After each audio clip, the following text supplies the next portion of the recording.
बच्चों, welcome back to your channel CBSE mathematics ATM.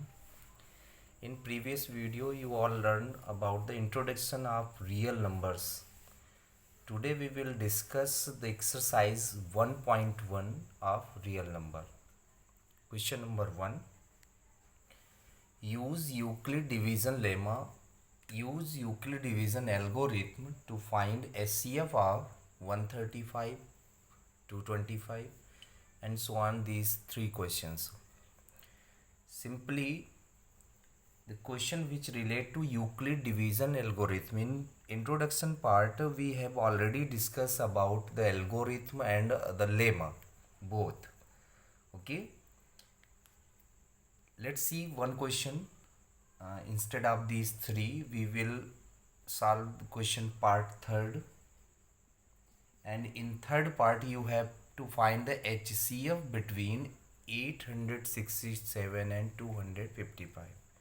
You have given two different kinds of numbers or more than two numbers, and you have to find HCF. When we use Euclid division lemma, then we find the HCF by using division method. Okay, so let's see. We have two numbers 255 and 867. Simply first you divide 255 to 867. It is your rough work. First you solve the question in rough and then you use the algorithm, or you can say steps of Euclid division. Let's see. 2 3 are 6, 2 4 are 8, but 4 will more than this, so it will divided 3 times. 3 5 are 15, 3 5 are 15, 116, 3 2 are 6, 1 7. Simply remain 201. Okay, because there is a remainder is not equal to 0, then again it will divide to 255. जो dividend है, divisor है, ये divisor dividend बन जाएगा और divisor आपका reminder हो जाएगा. तो 102 डिवाइडेड टू 255, 102 2 ज़ा 1 2 ज़ा 2, so 2 2 ज़ा 4 0 2, and again you see here the remainder 51, and now you can say 51 divided 102. जितना भी रिमाइंडर बचेगा अगेन फर्दर जब भी HCF सॉल्व करेंगे तो हम इससे फाइंड आउट कर लेंगे. 51 2 ज़ा 100, 2 2 1 ज़ा 2, 2 5 ज़ा 10, so it is completely divided, hence your HCF is 51. Any kinds of question asked from the part of it, like find HCF between 2 or 3 number, you simply find HCF by dividing, because the question will be in multiple form, multiple choice question, so you can choose your answer directly. You don't show any kinds of algorithm here, but question कैसे solve किया जाना है, कैसे उसके steps लिखने, ये आपको ध्यान रखना है बाय यूजिंग. तो आप सीख लीजिए. बाकी इस पर्टिकुलर इस साल के लिए तो हम कह सकते हैं कि ये आपके कोर्स का पार्ट नहीं है. MCQs में तो ये डायरेक्टली HCF निकालने को आएगा, आप लोग निकाल लेंगे. लेमा का यूज होना ही नहीं है, एल्गोरिथम लिखनी ही नहीं है, ठीक है. बट एल्गोरिथम लिखने का वे आना चाहिए, क्योंकि इससे रिलेटेड पार्ट आपको हम बता चुके हैं. M और N वाला क्वेश्चन, जिसमें से हमें M और N की वैल्यू निकालनी होती है, HCF गिवन होता है. बेसिकली अगर क्वेश्चन पूछा जाएगा तो वही पूछा जाएगा. तो देखिए इसमें जब हम स्टेप्स लिखेंगे, लिख देंगे by Euclid division lemma the algorithm of HCF. Step first, ये हमारा रफ वर्क रहेगा. अब हम क्या करेंगे, यूक्लिड डिवीजन लेमा का यूज़ करके हम स्टेप फर्स्ट में लैंग्वेज फॉर्म में आप ये एल्गोरिथम लिख सकते हैं, या फिर डायरेक्टली लेमा के अकॉर्डिंग. आपको पता है A एंड B अगर टू इंटीजर हैं तो A equal BQ plus R, ये हमारा लेमा का एक तरह से फार्मूला है. तो स्टेप फर्स्ट में ये 800, ए की value 867, 255 divisor into 3 question plus remainder 102। बाद में हम इसे रब कर देंगे, अभी लिखा रहने दे रहे हैं क्योंकि स्टेप्स लिखने पड़ रहे हैं। तो ये ऑलरेडी हमारा हो चुका, तो हम इसको रब कर सकते हैं। अब स्टेप 2 में आप देख सकते हैं फिर से ये 200, यहाँ पर आपको एक चीज़ दिखानी पड़ेगी कि यहाँ रिमाइंडर जो है वो 102 है, that is not equal to 0, और 0 जब रिमाइंडर नहीं है तो फर्दर हमारा स्टेप सेकेंड बन जाता है। Now step second, and step second is 255 as dividend, 102 is divisor, and it is divided to 2 times, so q is 2 plus remainder again 51. Again you can say remainder is 51. okay, let's see, इसको further हम इसको रब कर देते हैं, और हमारा step का जो पार्ट है यानी हमारा जो रिमाइंडर है ये अगेन 51 है, that is not equal to 0. So again we can write step third, and it will proceed until r become 0. okay, so step third, that is 102 51 into 2 plus remainder 0. Here remainder is 0, so you can write your answer. So HCF become the b is here 51, so 51 is your HCF. And similar like this you can find HCF of first part or second part. Clear? Let's see question number.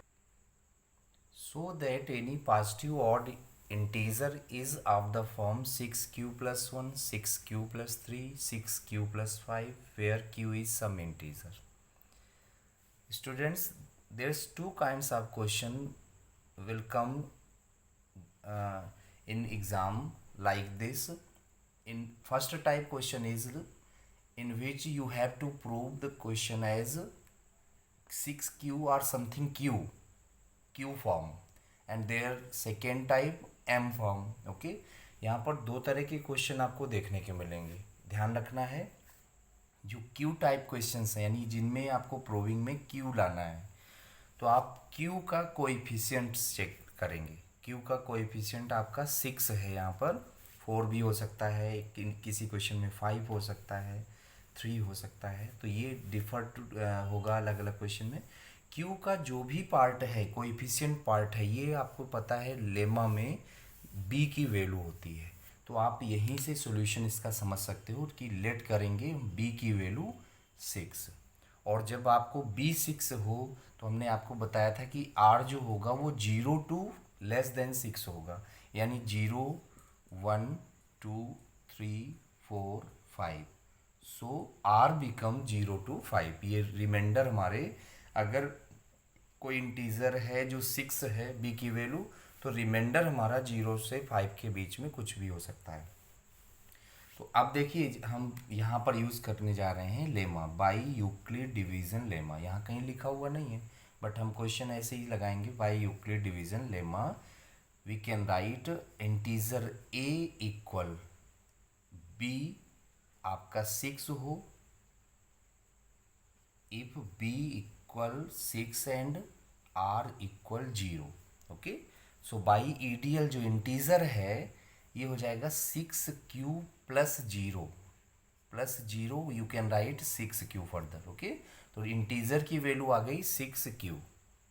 Simply if b 6 and r 1, then a will equal to 6q plus 1, and so on further.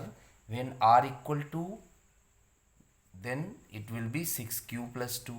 When r equal 3, then it will be 6q plus 3, and r equal 4, then it will be 6q plus 4, r equal 5, then 6q plus 5, because b is 6 always in this question. So hence your integer become either in form 6q, 6q plus 1, 6q plus 2, 6q plus 3, 6q plus 4, 6q plus 5. And in question you have asked that prove any positive odd integer. A is any integer and A is any positive odd integer. Question says that it is odd integer. Then it is in form of 6 cube plus 1, 6 cube plus 3, 6 cube plus 5. So you know, if integer is odd, then 1 plus 3 plus 5, these are the odd integers. Okay, अगर कोई भी number हमारा odd है, ध्यान दीजिए, तो उस odd में क्या होता है, वो 2 से डिवाइड नहीं होता है। अगर कोई आंसर हमारा 6 क्यू आ रहा है, अब क्यू आपका कोई भी क्वेश्चन है, कुछ भी हो सकती है वैल्यू ना क्यू की, तो क्यू की वैल्यू कुछ भी हो सकती है, आप रख लीजिए यहाँ पर नेचुरल नंबर कोई भी, इससे मल्टीप्लाई कराएंगे तो ये 100% 2 से डिवाइडेड होगा।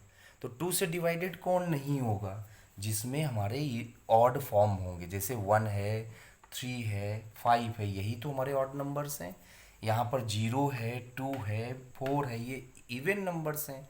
तो अगर क्वेश्चन यहाँ पर कहता है इवन इंटीजर प्रूव करिए, तो यहाँ प्रूविंग में आता है 6 Q plus 2, 6 Q plus 4। Odd कह रहा है, इसलिए यही 3 नंबर ऐसे इंटीजर्स के नंबर्स होंगे जो ऑड इंटीजर होंगे और हमारा फॉर्म इस तरह से बन जाएगा।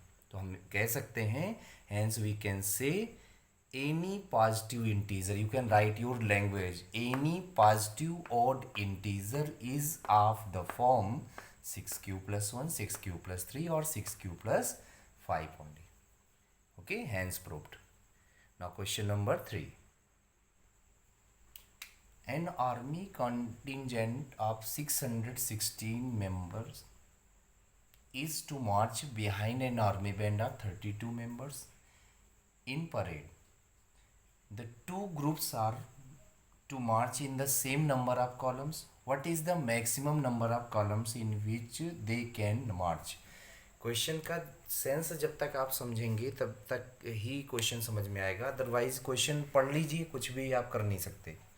देखिए क्वेश्चन कह क्या रहा है कि एक आर्मी कंटिजेंट है जिसमें 616 मेंबर्स हैं। किसके लिए? ये members March behind an army band, एक आर्मी बैंड के पीछे पीछे ये मेंबर मार्च करते हैं। आप 32 मेंबर्स इन परेड, ठीक है, ये मेंबर इतने मेंबर्स है, 32 जो मेंबर्स की परेड होती है। 2 groups are to march in the same number of columns, यानी 32 बैंड्स, आर्मी बैंड के पीछे 32 मेंबर्स हैं, समझना ध्यान से। इसमें 2 ग्रुप बनाए जाते हैं जिसमें से सेम नंबर ऑफ कॉलम्स हैं, यानी जितने कॉलम होंगे उतने सेम नंबर ऑफ कॉलम्स हैं दोनों के, ठीक है, 2 ग्रुप में से 32 मेंबर्स का ग्रुप है और इसके बाद टोटल मेंबर हैं 616। तो इसमें कह रहा है what is the maximum number of columns in which they can march, कितना मैक्सिमम नंबर ऑफ कॉलम होगा जो जिसमें कि ये लोग मार्च करेंगे। तो सिंपली बच्चों क्वेश्चंस को जब आप रीड करेंगे तो बेसिकली 2 ही तरह के क्वेश्चन आपको यहाँ पर आते हैं, एक एलसीएम बेस्ड, एक एचसीएफ बेस्ड। आपको पहचानना पड़ता है कि कौन सा क्वेश्चन एचसीएफ निकालना है, किस क्वेश्चन में एलसीएम निकालना है। तो इसमें कुछ की वर्ड होते हैं, जैसे इस क्वेश्चन में ये कह रहा है कि मैक्सिमम नंबर ऑफ कॉलम्स कितने बनेंगे। मैक्सिमम कहे, हाईएस्ट कहे, मोस्ट कहे, कुछ इस तरह की वर्डिंग जो ज़्यादा से ज़्यादा के लिए बता रहा हो। तो जब कभी भी ये वर्डिंग होगी तो हमेशा हमें HCF निकालना है, हाईएस्ट कॉमन फैक्टर। किसका हाईएस्ट कॉमन फैक्टर निकालना है? इन दोनों नंबर का। क्या निकालने के लिए? नंबर ऑफ कॉलम्स निकालने के लिए। तो बस सिंपली आप 32 और 616 का HCF निकाल लेंगे। आप किसी भी मेथड से निकाल सकते हो, क्लियर? तो इसका आप दोनों नंबर्स का HCF निकालेंगे, आपका आंसर आ जाएगा। आप देख सकते हैं 32 डिवाइडेड 616, आई थिंक 32 1 जा 32, यहाँ से बच्चे कितने 9 और यहाँ से बच्चे 2 29 और ये 6, तो ये हो जाएगा 8 जा 8 2 जा 16, 8 2 जा 16, 8 3 जा 24 1 25, बल्कि 9 जा चला जाएगा, 9 2 जा 18, 9 3 जा 27, 9 जा चला जाएगा। तो 9 जा इसमें हम डिवाइड कर लेते हैं, 9 2 जा 18 और 9 3 जा 27 1 28। तो कितने यहाँ से रिमाइंडर रह गए? ये बच गए 8 और 8 का डिवाइड कर दिया 32 में, तो 8 4 जा 32। इस तरह से ये 8 हमारा इसका आंसर हो गया। ठीक है, नाउ क्वेश्चन नंबर 4। लुक, इस क्वेश्चन में भी देखिए, by Euclid division lemma square of any positive integer is either of the form 3m और 3m+1 for some integer m। हमें प्रूव ये करना है कि कोई भी पॉजिटिव इंटीजर का स्क्वायर, ये वर्डिंग ध्यान रखना, स्क्वायर किसी भी पॉजिटिव नंबर का, पॉजिटिव इंटीजर का या तो 3m के फॉर्म में होगा या 3m+1 के फॉर्म में। ध्यान रखिए, क्वेश्चन नंबर 2 में हमने आपको बताया कि दो तरह के क्वेश्चंस आते हैं, या तो यहाँ पर q लिखा होता है, आइदर यहाँ पर m लिखा होता है, और m जब लिखा होगा तो ये जरूर लिखा होगा सम इंटीजर m। तो देखिए कैसे सॉल्व करना है, क्या लेटिंग करनी है। बेसिकली जो m का इसमें कोएफिशिएंट है, q कोएफिशिएंट हमेशा हम b लेट कर लेते हैं, बट m कोएफिशिएंट जरूरी नहीं कि b लेट करें। तो m कोएफिशिएंट जो है उसको हम अगर प्राइम फैक्टर करें तो उसके जो भी प्राइम फैक्टर्स होंगे, जैसे ये 3 है, 3 खुद अपने आप में प्राइम नंबर है, तो इसका प्राइम फैक्टर खुद 3 हो गया, इंटू 1 कह सकते हैं, सॉरी। तो देखिए इसके साथ जो 3 है इसी को लेट कर लेना है b, लेट b इक्वल 3। सो रिमाइंडर हमारा जो हो जाएगा वो 0 1 2, ये आपको कंफर्मली पता है। रिमाइंडर हो गया 0 1 एंड 2। क्यों? क्योंकि b की वैल्यू 3 है। अब 1/1 हम b को 3 लेंगे, r की वैल्यू 1 लेंगे, 0 लेंगे, फिर 1 लेंगे, फिर 2 लेंगे।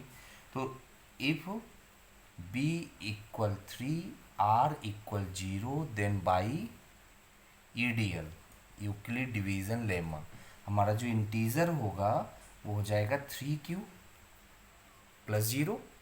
But we have to prove that square of any positive integer, so we can say here squaring on both side, we can take square on both side. तो ये हो जाएगा a² equal 9q² and 9q² further written as 3 times 3q²। Why 3 times? क्योंकि हमें proving में 3m लाना है, तो हमने इससे 3 को सेपरेट कर लिया, फिर जो बचा वो बचा रहने देंगे। ये जो बाकी का पोर्शन है यही m में कन्वर्ट हो जाएगा, तो ये बन जाएगा a² इक्वल 3m। तो आप चेक कर सकते हो कि square of integer in form of 3m आ गया। लिख सकते हैं m is some integer. Some integer का सेंस यही है कि m की वैल्यू कुछ भी हम रख सकते हैं। सिंपली जब आप b की वैल्यू 3 और r की वैल्यू 1 रखेंगे, तो b की वैल्यू 3, r की वैल्यू 1 रखने पर बाई ईडीएल a की वैल्यू आ जाएगी 3q+1, और 3q+1 का अगेन फिर से हम स्क्वायर ऑन बोथ साइड करेंगे। स्क्वायरिंग ऑन बोथ साइड करने पर लेफ्ट साइड तो कन्फर्मली a² हो गया, राइट साइड में देख सकते हो 3 3 9q², स्टैंडर्ड फॉर्म में करना है, प्लस 2ab होता है फार्मूला, तो 2 3 6q और +1 का स्क्वायर 1 ही रहेगा। तो ये सिंपली ये आ गया। आपको प्रूविंग में देख सकते हो 3m+1 लाना है, 1 आ गया है। तो इससे क्या करते हैं, इस पूरे से इतने पार्ट से 3 कॉमन कर लेते हैं, 3 बाहर निकालेंगे तो ये बन जाएगा 3q² प्लस 2q। q भी कॉमन था, हमने नहीं निकाला, क्यों? क्योंकि हमें उससे मतलब ही नहीं है। जो ये वैल्यू आई यही m है, तो ये हो गई 3m+1। आप चेक कर लीजिए, R1 पर ये 3m+1 आ गया, तो ये प्रूविंग में लाना है। लेकिन अभी भी एक वैल्यू है 2, तो इस पर भी हमें चेक करना पड़ेगा। तो ये ध्यान दीजिए, आपने जो यहाँ पर सॉल्व किया इसकी जगह हम 2 रखेंगे, तो जैसे ही r की वैल्यू 2 रखेंगे तो यहाँ पर ये +2 हो जाएगा। स्क्वायरिंग करेंगे तो फर्स्ट नंबर स्क्वायर तो यही रहेगा, प्लस सेकेंड दोनों का मल्टीप्लाई इंटू 2, तो 2 3 6 2 12q, और प्लस 2 का स्क्वायर हो गया 4, 2 का स्क्वायर हो गया 4, राइट। अब देखिए हमें लाना 4 नहीं है, हमें लाना 1 है, तो हम क्या करेंगे, इसके बाद हमने क्या किया, इस 4 को 3+1 में कन्वर्ट कर लिया। तो ये 3, बल्कि अभी लिख दे रहे हैं 9q² प्लस 12q और प्लस 3+1, ये आ गया। अब 1 लाना था, 1 आ चुका है, तो बाकी बचे पोर्शन से क्या करेंगे, इस पोर्शन से हम ओवरऑल 3 कॉमन कर लेंगे। तो 3 कॉमन करते ही यहाँ से बचेगा 3q², यहाँ से 4q, यहाँ से 1 और +1, तो ये कम्प्लीटली m में कन्वर्ट हो गया। तो ये सिंपली हम लिख सकते हैं 3m+1 इक्वल, ठीक है। ये इसमें भी आ जाएगा, इसको हम 3m बोलेंगे और m की बाद में +1। तो यहाँ m सम इंटीजर है, आप देख सकते हो हर एक पार्ट में m की डिफर वैल्यू है। पहले पार्ट में जब 0 में रखा था तब m दूसरा था, 1 रखा तब दूसरा है, 2 रखा तब दूसरा है, तो m कुछ भी हो सकता है। यानी हम कह सकते हैं लास्ट में जब ये आप प्रूविंग करके दिखा दें तो आप लिख सकते हैं so square of any positive integer is either of the form 3m और 3m+1, यानी कंप्लीट लैंग्वेज इसकी आपको लिखनी है। क्वेश्चन आप अच्छे से सीख गए होंगे। लेट्स सी क्वेश्चन नंबर 5 में केवल एक वर्डिंग चेंज करिए, यहाँ पर लिख दिया इसने क्यूब और यहाँ प्रूविंग में लिख दिया 9m+1 और एक और लिख दिया 9m+8, ठीक है। या तो ये होगा या तो ये होगा या तो ये होगा, इस तरह का। तो क्वेश्चन वही है, बस केवल इसमें क्वेश्चन में क्या किया कि इसने क्यूब कर दिया इसको, तो क्वेश्चन नंबर ये 5 बन गया। अब देखिए 5 को जब सोल्यूशन करेंगे तो फिर हमारे पास प्रॉब्लम हुई कि हम b क्या लेट करें। तो बच्चों हमने आपको बताया कि m कोई जब भी m आएगा तो कोएफिशिएंट चेक करोगे, ये है 9 का प्राइम फैक्टर करोगे, तो प्राइम फैक्टर क्या आएगा इसका प्राइम फैक्टर आएगा 3 3 9, तो 3 ही इसके फैक्टर्स होंगे। तो हम बेसिकली उसका जो लोवेस्ट है हम b को 3 ही लेट कर सकते हैं। तो b की वैल्यू 3, r की वैल्यू अगेन हमारी 0 1 2 हो जाएगी, और इस तरह से हमारा b की वैल्यू 3 और r की वैल्यू 1 रखने पर, 2 रखने पर और 0 रखने पर हमारा सॉल्यूशन आएगा इसके अकॉर्डिंग। तो देख सकते हो हमने अभी 0 नहीं दिखा पाएंगे, 0 को रब कर चुके हैं तो 1 दिखा रहे हैं। 1 रखने पर यहाँ तक तो रिजल्ट सेम रहेगा, लेकिन अब स्क्वायर की जगह हमें क्या करना पड़ेगा, अब हमें करना पड़ेगा क्यूब ऑन बोथ साइड। तो जब क्यूब करोगे तो ये स्क्वायर क्यूब में कन्वर्ट हो जाएगा, और फिर इसके बाद इधर राइट हैंड में स्क्वायर की जगह पर जब क्यूब का फार्मूला ओपन करेंगे तो फर्स्ट नंबर क्यूब फार्मूला आप पढ़ते जाइए, 3 3 9 3 27 क्यूब, फिर होता है 3 into first square into second, तो 3 3 9 3 27 क्यू स्क्वायर इंटू सेकेंड 1 ही है। फिर होता है 3 into first into second square 1 का स्क्वायर 1 ही रहेगा, और 3 इंटू 3 क्यू हो गया 6 क्यू, 9 क्यू, तो ये 9 क्यू हो गया, और प्लस 1 का क्यूब 1, यानी हमने इसका होल क्यूब फार्मूला ओपन कर लिया स्टैंडर्ड फॉर्म में, ठीक है।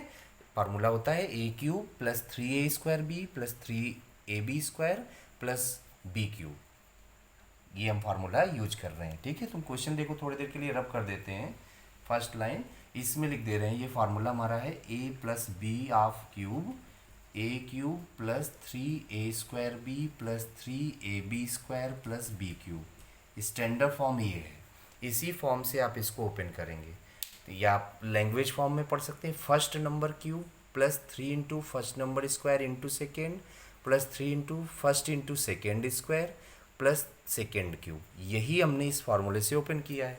अकॉर्डिंग टू प्रूविंग हमें 9m+1 चाहिए, तो यहाँ से देख लीजिए इतने पूरे से 1 तो आ चुका है, तो इतने पूरे से 9 कॉमन कर लीजिए, तो यहाँ से बचे 3 क्यूब, यहाँ से बचे 9 3 3 क्यू², यहाँ से बचे केवल q और +1, तो ये जो इतना है ये m बन गया।